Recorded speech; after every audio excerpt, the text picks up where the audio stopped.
प्रिय विद्यार्थियों, एक प्रश्न यह भी उठता है कि कबीर कवि की अपेक्षा समाज सुधारक अधिक थे, समीक्षा कीजिए। तो इसमें पहली बात तो यह है कि हालांकि ये बड़ा प्रश्न बनेगा, मैं आपको बार बार कहता हूँ कि बिंदु मैंने आपको दिए हैं, बिंदुओं का विस्तार आपको स्वयं करना है। जब हम इतनी चर्चा कबीर के बारे में कर चुके हैं, कम से कम 15 से 20 वीडियो बन जाएंगे, और सारे वीडियो सुनने के बाद भी अगर हम कबीर के बारे में कोई धारणा नहीं बना पाते हैं तो फिर हमारी ये दिक्कत है। आप किताब को खरीदिए, ये वीडियो सुनिए, इससे आपकी कुछ धारणाएं बनेंगी, उसके आधार पर इन बिंदुओं का विस्तार किया जा सकता है। फिर हम चर्चा भी कर रहे हैं। यह प्रश्न काफ़ी महत्वपूर्ण है कबीर के बारे में, क्योंकि कबीर असल में कवि थे ही नहीं। उन्होंने कविता के लिए नहीं की, और उनके लिए कविता केवल लोगों को समझाने, उनके सामने अपनी बात रखने का माध्यम भर थी। इसलिए मैं यह इस बिंदु पे बात कर रहा हूँ कि कबीर कवि की अपेक्षा समाज सुधारक अधिक थे। और ये अलग अलग प्रकार से प्रश्न आ सकता है, वो क्रांतिकारी थे, वो समाज सुधारक व्यक्ति थे, कबीर कवि थे ही नहीं। लेकिन ये मुख्य 5-4 बिंदु हैं, वो ये ध्यान रखने हैं अपने को, और इनकी कविता में यही मिलता है। असल में कबीर की कविता 2 प्रकार की है, एक वो है जिसमें साधनात्मक रहस्यवाद मिलता है, और दूसरी अलग प्रकार की है।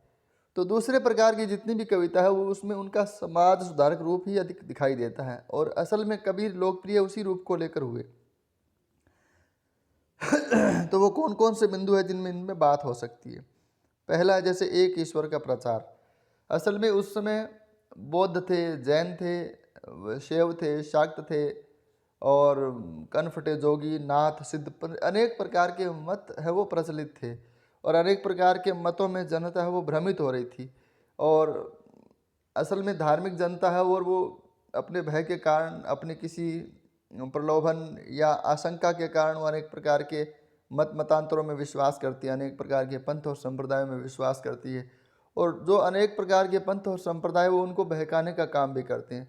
उस समय कबीर ने एक ईश्वर का नारा दिया कि ईश्वर एक है, दुहु जगदीश कहाँ ते आए, 2 राम कहाँ से आए, राम केवल एक है, निर्गुण ब्रह्म केवल एक है, पूरे संसार में वही व्याप्त है।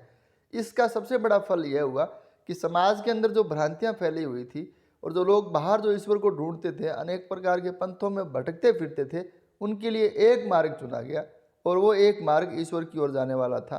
तो यह समाज में सुधार का सबसे बड़ा एक काम कहा जा सकता है कबीर का, कि कबीर ने भ्रम में पड़े हुए लोगों को एक जगह लाने का काम किया।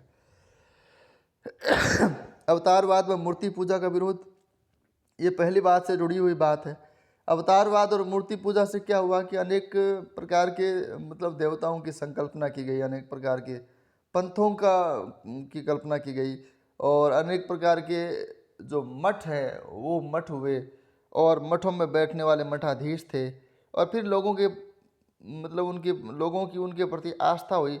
तो उन मठाधीशों ने, उन संतों ने, उन लोगों ने जो अनेक पंथ चलाते थे, उन्होंने पूजा पद्धति के भी अलग अलग रास्ते बतलाए।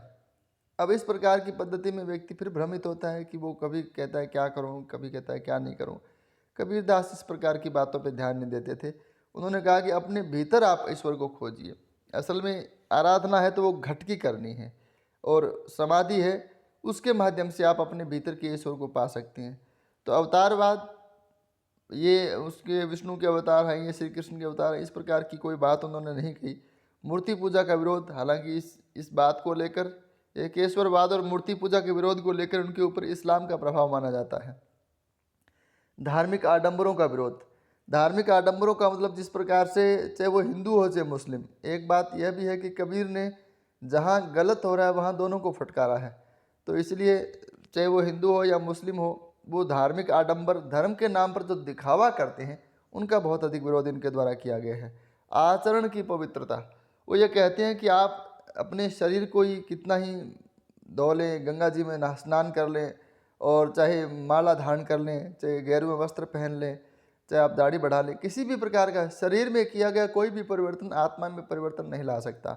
इसलिए वो कहते हैं आचरण की पवित्रता ही आपकी आत्मा को शुद्ध बना सकती है। आप अपना व्यवहार, अपना आचरण शुद्ध करें, उससे आपकी आत्मा वो पवित्र होगी।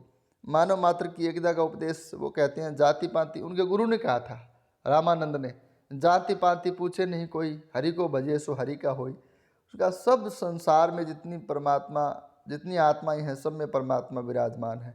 संसार में जो भी है वो सब बराबर है। ये नीचे आके कैटेगरी मतलब जो डिवाइडेशन किया वो हमने किया है, वो परमात्मा ने नहीं किया। इसीलिए संसार में जो भी सृष्टि की जो भी चीज़ है, जो कण कण है, उसमें परमात्मा विराजमान है। तो मानव मात्रा वो एक है, इसमें किसी प्रकार का जातिगत, संप्रदायगत, धर्मगत या लिंगगत या वर्णगत कोई भी भेद नहीं है। अगला है प्रचलित पूजा पद्धतियों का विरोध। प्रचलित पूजा पद्धतियों का, जैसे उन्होंने कहा, कंकड़ पत्थर जोड़ के मस्जिद लई चढ़ाए, तांचड़ी बुल्ला मांग दे क्या बहिरा हुआ खुदाए। और इस प्रकार से उन्होंने कहा कि पत्थर पूजे हरि मिले तो मैं पूजूं पहाड़, ताते या चाकी भली फीस खाए संसार। इस प्रकार के अनेक ऐसे उदाहरण मिलते हैं जहाँ वो ये कहते हैं कि प्रचलित जो पहले से जो पूजा पद्धतियाँ चली आ रही वो व्यक्ति को भ्रम में डालने वाली है और वो व्यक्ति के क्लेश को बढ़ाती हैं। असल में आत्मा में ईश्वर या अध्यात्म का मुख्य कार्य होता है आत्मा में एक प्रकार की शांति भर देना, एक प्रकार की नई सकारात्मक ऊर्जा को भर देना। लेकिन इस प्रकार के आडंबर, इस प्रकार के दिखावे, इस प्रकार की आयोजन ये व्यक्ति के क्लेश को बढ़ाते हैं। उसमें व्यक्ति है वो उलझ जाता है और परमात्मा की तरफ ध्यान नहीं दे पाता। तो इस प्रकार के आडंबरों से उन्होंने दूर रहने का लोगों से कहा। तो ये 5-6 बातों को हमें देखने से मालूम पड़ता है कि किस प्रकार से समाज जो उस समय भ्रम में था, और समाज अब वो अनेक प्रकार की परिपाटियों में, पुराने पूजा पद्धति है उनमें, और अनेक साधु संतों के चक्कर में, अनेक संप्रदायों के चक्कर में पड़ा हुआ था। उस समाज को सही दिशा दिखाने का काम और अपने भीतर झांक कर देखने के लिए कहा उन्होंने, ये जो काम है उनके द्वारा किया गया। तो कबीर ने केवल, हम ये नहीं कह सकते कि परलोक को सुधारने की बात कही, इस लोक में भी व्यक्ति के आचरण को सुधारने की बात कही। इस लोक में व्यक्ति अपना जीवन कैसे संवार सकता है बिना किसी मत मतांतरों के चक्कर में पड़े हुए, किसी भी प्रकार के भ्रम में पड़े बिना आप अपने ईश्वर की प्राप्ति अपने घर बैठे, अपने काम करते समय, अपना जो गृहस्थ जीवन है उसको चलाते समय भी आप ईश्वर की प्राप्ति कैसे कर सकती हैं। कबीर ने इसका ये मानदंड स्थापित किया। तो ये कबीर का एक समाज सुधारक रूप है जिसकी चर्चा बहुत अधिक की जाती है। इस वीडियो में इतना ही। धन्यवाद।